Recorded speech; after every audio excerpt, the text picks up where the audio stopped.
Hi everyone, Ariana here, setting up another month in my bullet journal. This month I decided to go for like a simple scrapbook style. So all I did was print off a couple images that I liked from Pinterest. These are all just kind of random ones that I've found. And then also I incorporated my label maker.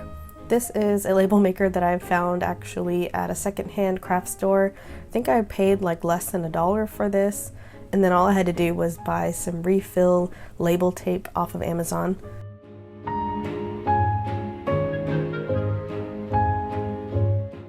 So I kind of took a break for a couple of months and didn't really use my bullet journal much, but I'm back to using it for this month. I kind of took like a small break altogether just from like making videos and stuff like that ever since the start of the year, which was nice, but now I'm excited to get back into being more consistent with videos and create some more content for you guys. So definitely if you're new or not subscribed, I'd love for you to stick around. I'll be making some more bullet journal videos, but also some more DIY and kind of like upcycling type of videos as well. So overall, I wanted to keep the layouts really simple and do kind of like a more of a minimal scrapbook style. So I tried not to fill up the pages too much and leave some white space. So again, all the pictures that I'm using in this aren't mine. I just found them all on Pinterest. So all I did was do a simple search for some cozy looking images. I think I actually searched the word hygge in order to pull up some of these.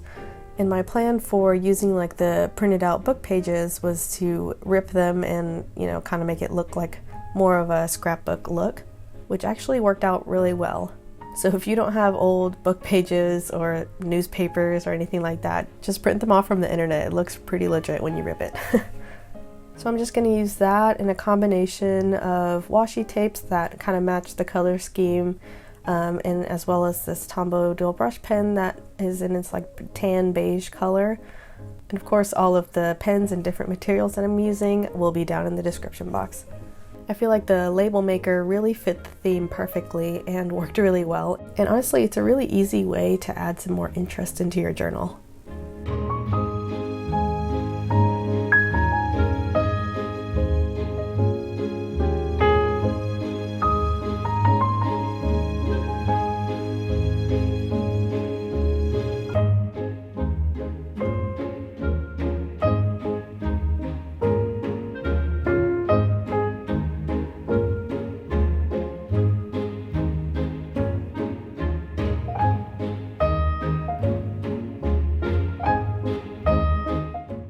So I didn't make too many spreads this month for like my monthly setup.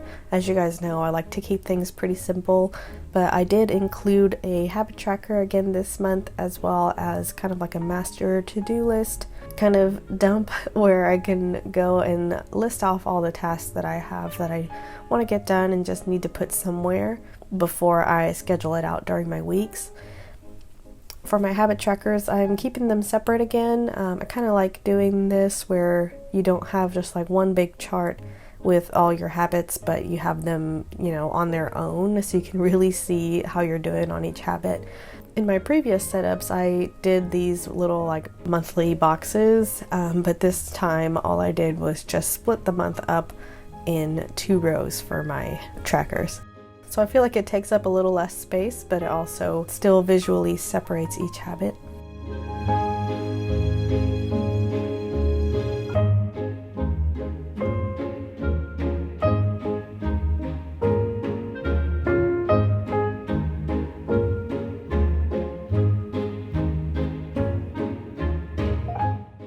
So now moving on to the weekly spread, and this month I decided to try out doing this little Dutch door type of setup where you cut away one of the pages so that you have a little bit more space.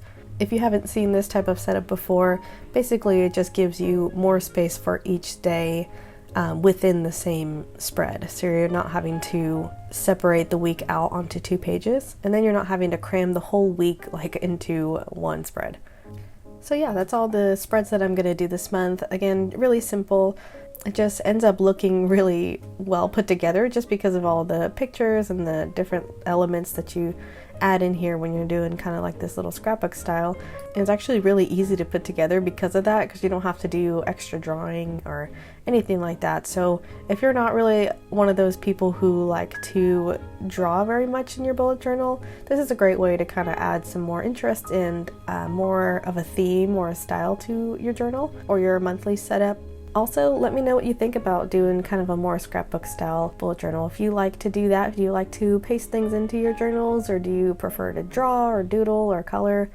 I'd love to know what, I know everybody has like a different journaling style, so let me know in the comments. But yeah, as I do the final flip through, hopefully you got some inspiration from these spreads. If you do, I'd love to see your recreations. Definitely tag me on Instagram if you do, at The Recreative. I'd love to see those. And then follow me over there as well for some other spread ideas, and subscribe to this channel if you'd like to see some more bullet journal content, as well as some other creative type of videos. But I hope you enjoyed it, and I'll see you in the next video. Bye guys!